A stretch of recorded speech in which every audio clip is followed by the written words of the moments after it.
Olá pessoal, tudo bem? Na videoaula de hoje a gente vai trabalhar sobre o tema que aparece na segunda semana do PET 2, que são as revoluções inglesas. E eu escolhi como capa da nossa apresentação essa imagem noturna aqui do parlamento inglês, não por acaso.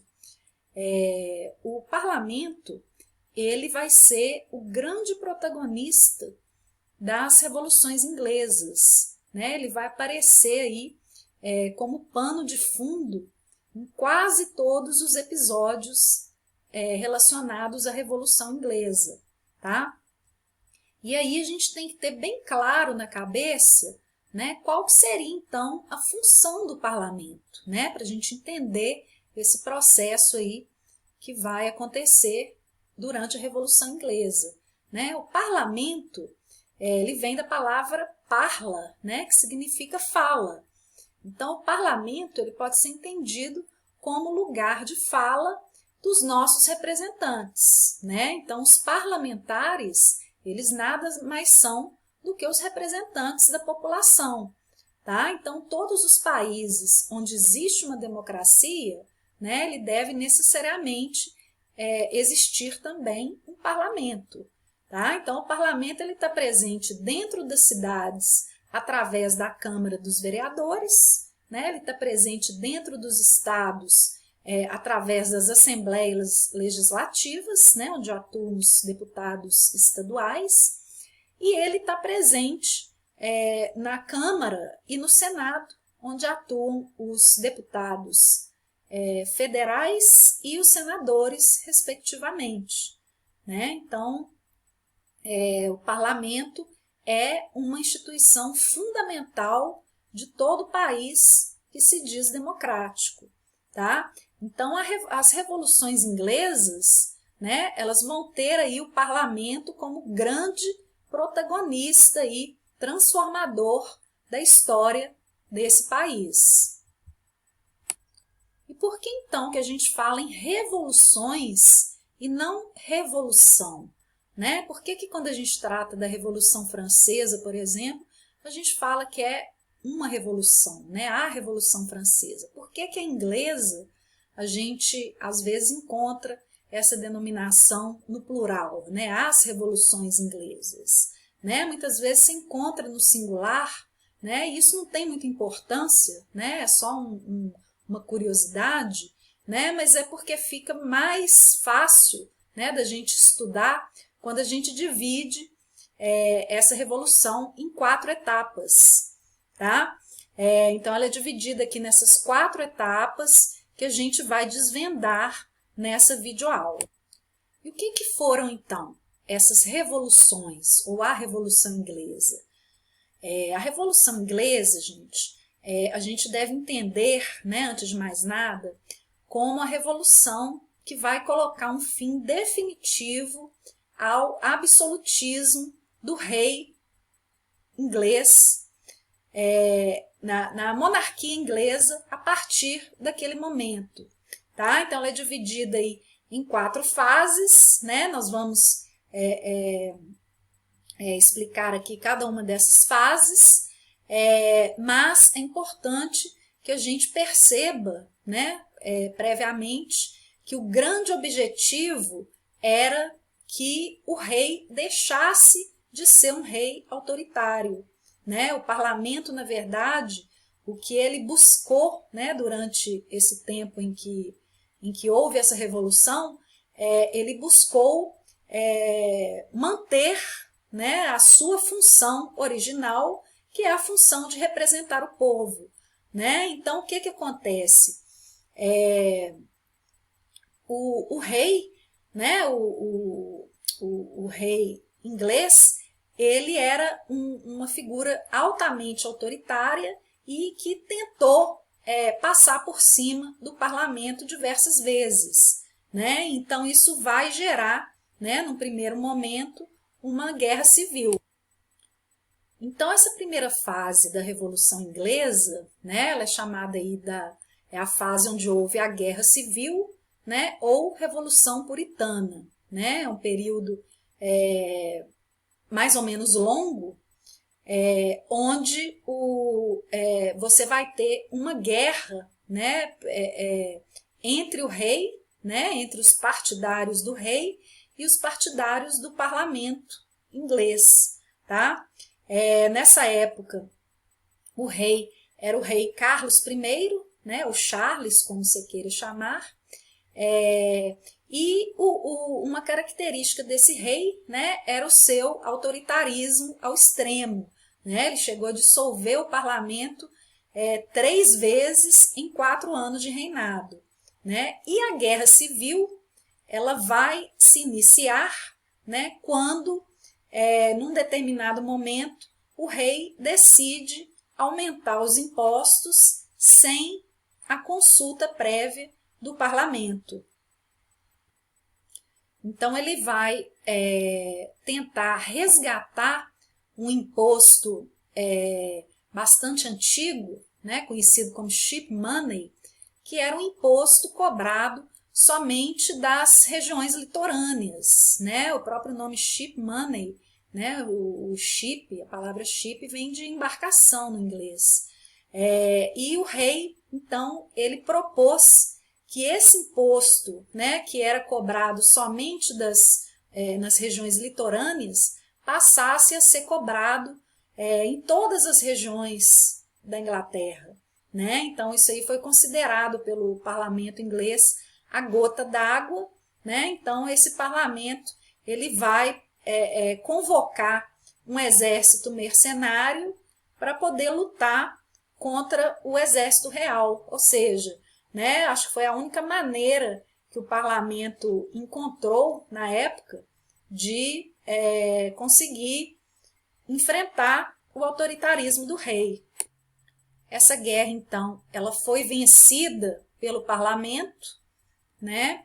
O rei Charles I, né, além de perder a guerra e perder a coroa, ele foi o primeiro rei a ser decapitado, né, pelos seus próprios compatriotas. E então você vai ter nesse período posterior, né, à Guerra Civil, você vai ter pela primeira vez na história da Inglaterra, primeira e única vez, a instituição de uma república. Essa república ela foi chefiada aí, na época, pelo Oliver Cromwell, que foi o comandante-chefe do exército que lutou e conseguiu derrotar o rei Carlos I. E o Cromwell, como quase todos os governantes, ele foi um rei que teve um presidente, né, da república, que teve alguns aspectos positivos, mas teve alguns aspectos negativos também. Né? O que ele teve de positivo? Né? Ele foi ele foi um presidente que beneficiou enormemente a burguesia inglesa, né? Sobretudo a burguesia ligada à indústria naval. Tá? O Cromwell é o governante que promulgou os famosos atos de navegação, que eram uma lei que determinava que as mercadorias inglesas elas deveriam ser transportadas somente por navios ingleses. Então, isso acabou gerando um acúmulo de riquezas muito grande para essa burguesia ligada à indústria naval. Por outro lado, né, o Cromwell ele acabou se revelando mais tarde como um grande ditador. Né? É muito irônico porque o exército que lutou contra o autoritarismo do rei, né, acabou dando origem a um governante que mais tarde acabou assumindo ares tão ou extremamente tão autoritários quanto o rei que havia sido decapitado. Né? Então, o Cromwell ele acaba se sentindo ameaçado, né, por alguns integrantes do parlamento que tinham ideias que eram extremamente favoráveis a determinados grupos mais pobres da população, né? Então propunham ideias, por exemplo, como a reforma agrária, né, que não agradavam em nada determinados setores. Então Cromwell ele passa a se sentir ameaçado e acaba fechando o parlamento em 1653, né? Mandou prender e, além de prender, executar os chefes do exército que ele mesmo mandou formar, né? Muito significativo isso daí. E já no final do seu governo, o Cromwell ele acaba colocando para sucedê-lo o seu filho Richard Cromwell, que não tinha o mesmo carisma e a mesma vocação política do pai e acaba gerando uma instabilidade política muito grande na Inglaterra durante aquele tempo, né? Tanto é que a própria burguesia acabou optando, né? Chegando num acordo e optando pela restauração da monarquia, né? Eles pensavam que a monarquia, naquele momento, a restauração monárquica, seria um mal menor do que manter um governante tão despreparado quanto o Richard Cromwell. Então, em 1660, você vai ter a restauração da monarquia através da dinastia Stuart, né? Que é uma dinastia que esteve no poder durante algum tempo, né? E foi retirada do poder durante o período aí da Guerra Civil, né? Após a Guerra Civil.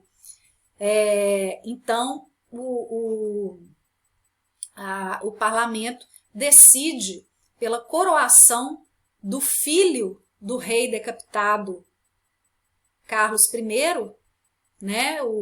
Quem vai assumir o poder, então, vai ser o seu filho Carlos II. O Carlos I, como ele não teve filhos, ele foi sucedido pelo seu irmão Jaime II. E o grande problema do Jaime II é que ele era católico, né? E o parlamento inglês, né? Sobretudo a burguesia que compunha esse parlamento inglês, ela era extremamente favorável à religião protestante, né? Por quê? Né? Quando a gente estuda as revoluções inglesas, a gente não pode desconsiderar esse aspecto religioso, porque a gente pode afirmar, sim, que ele foi um aspecto extremamente importante, eu diria até que fundamental, durante todo o processo, né? A gente tem que entender que a religião protestante, desde o momento do seu surgimento, ela vai, com o passar do tempo, se tornar uma doutrina bastante favorável aos interesses da burguesia, porque a religião católica ela tinha alguns dogmas que eram completamente desfavoráveis aos negócios da burguesia, né? Por exemplo, a questão do lucro, a cobrança de juros, né? Eram práticas que eram altamente condenadas pela Igreja Católica, enquanto que para a Igreja Protestante eram práticas que